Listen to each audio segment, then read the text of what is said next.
ये ऋग्वेद, ये वही ऋग्वेद, और ऋग्वेद मंडल नंबर 9 सूक्त 96। अभी 16 आपको बताया था, 17 देखें। शिशोम जगान, ये 17वां है।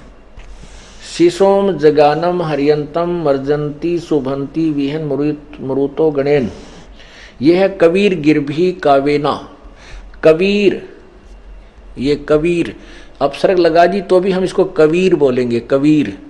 संत सोमह, संत सोमह है पवित्रति रेभन। रेभन का अर्थ होता है ऊंचे स्वर में गरज गरज का बोलना।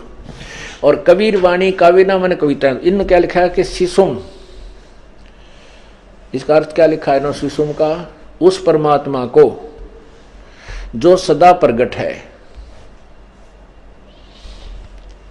जो अत्यंत कमनीय है। अब देखो इन्होंने प्रश्न तो किया लेकिन फिर भी सच्चाई सामने आ रही है।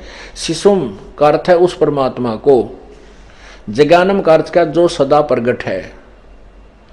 जैसा भी जो अत्यंत कमनीय है उसको उपासक लोग बुद्धि विषय करते हैं और उसकी स्तुति द्वारा उसके गुणों का वर्णन करते हैं।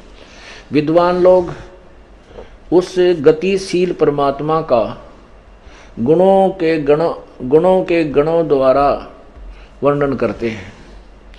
अभी उन्होंने क्या, कबीर, कवि लोग, कवि, कबीर का अर्थ लिख दिया कवि लोग। अब इन्होंने क्या किया, इस कबीर को दो भागों में बांट दिया, कबीर गिरभी को। ये कवि का आगे 2 रे ला दिया, अपसर्ग लगा दिए तो इसको कबीर, हमने इसको रे लगा करके हालत लगा दिया। इतना अंतर किया है अनुवाद में। कबीर गिरभी माने वाणी द्वारा, तो हम यहां लिख दें कबीर वाणी द्वारा।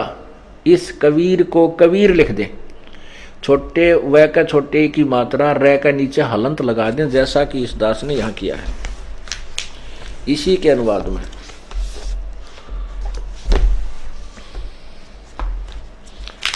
ये 17 नंबर में यहां ये कबीर, ये कबीर और ये गिरभी, कबीर वाणी लिख दिया, कबीर वाणी, कबीर गिरभी। वो तो यहां कबीर, ये हलंत लगेगा इसका, गलती से रहेगा, कबीर गिरभी, कबीर वाणी। हमें इसको कबीर वाणी द्वारा रेभन मान ऊंचे स्वर से संबोधन करके बोलता है वो कबीर संत सोम। हमने इन्होंने जो ऐसे लिखा है, अब देखो ये वही 17वां श्लोक है, इसमें ये कबीर संत सोम है। हमने इसका अर्थ किया है, इसको अलग अलग लिख दिया, इसमें कोई दोष नहीं, व्याकरण त्रुटि नहीं है, क्योंकि व्याकरण से ये लोग परिचित नहीं हैं। क्योंकि भाषा प्रथम है, भाषा को समझने के लिए व्याकरण की आवश्यकता पड़ती है। व्याकरण त्रुटि युक्त हो सकती है, भाषा सत्य है। तो इस भाषा को जिन अनुवाद नहीं करना है तो ये व्याकरण क्या बनाई होगी। जब ये अनुत्तम का अर्थ अति श्रेष्ठ लिख सकते हैं, सर्वश्रेष्ठ लिख सकते हैं, तो उन्होंने व्याकरण को ही गलत कर लिया क्योंकि वो भाषा को नहीं समझ सके। अब यहां देखो,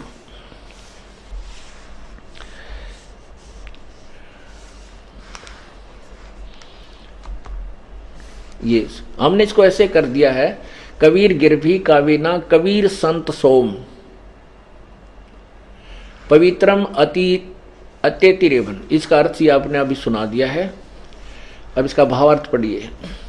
ऋग्वेद मंडल नंबर 9 सूक्त 96 और मंत्र 16 में वेद बोलने वाला ब्रह्म ने कह रहा है कि पूर्ण परमात्मा के वास्तविक नाम का ज्ञान कराएं, तथा मंत्र 17 में उस परमात्मा का नाम व परिपूर्ण विवरण नाम सहित बताया है कि पूर्ण परमात्मा विलक्षण मनुष्य के बच्चे के रूप में प्रकट होकर कबीर देव अर्थात कबीर देव अपने वास्तविक नाम तथा ज्ञान को अपनी कबीर वाणी के द्वारा निर्मल ज्ञान अपने हंस आत्मा अर्थात पुण्य आत्मा अनुयायियों को कविताओं लोकोक्तियों के द्वारा संबोधन करके